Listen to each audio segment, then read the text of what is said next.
Hello, team. Welcome back to another edition of Ask Juan. Today, we are going to tackle awkward silence during a difficult conversation.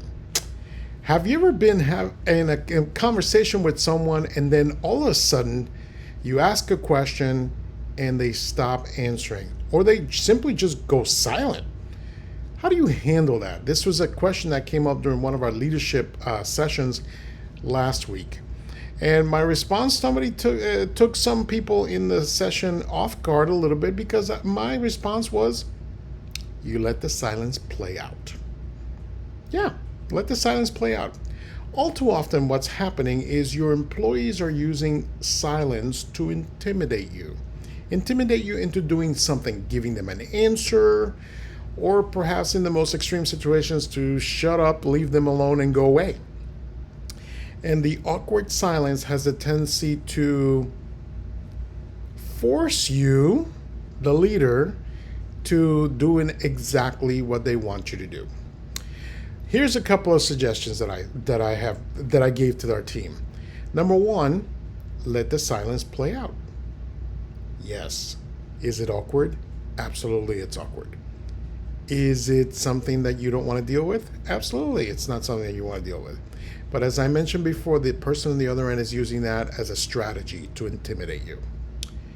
Number two, as you let the silence play out, somewhere along the line, come back onto the open microphone and just simply ask, hey, Becky, did you need some clarification on the question?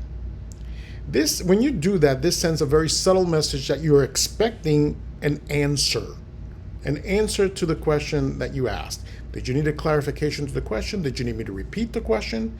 You're expecting an answer from them.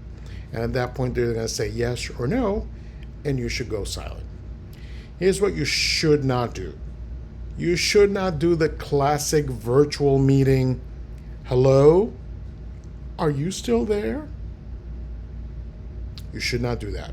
And you shouldn't do that because that gives them an out. Gives them an out to say, having technical issues when they're not. Let the silence play out.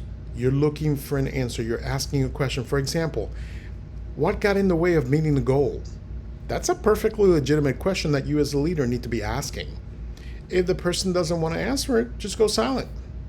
Because they're looking to intimidate you into giving them the answer. Well, maybe all the callers that I talk to are elderly people and they talk a lot. They're lonely. They need someone to talk to. That's why I did not meet my average handle time. Or, nobody wants to buy anything, only to find out that they weren't offering it. Or only to find out the research shows that older people that they talk to are not elderly.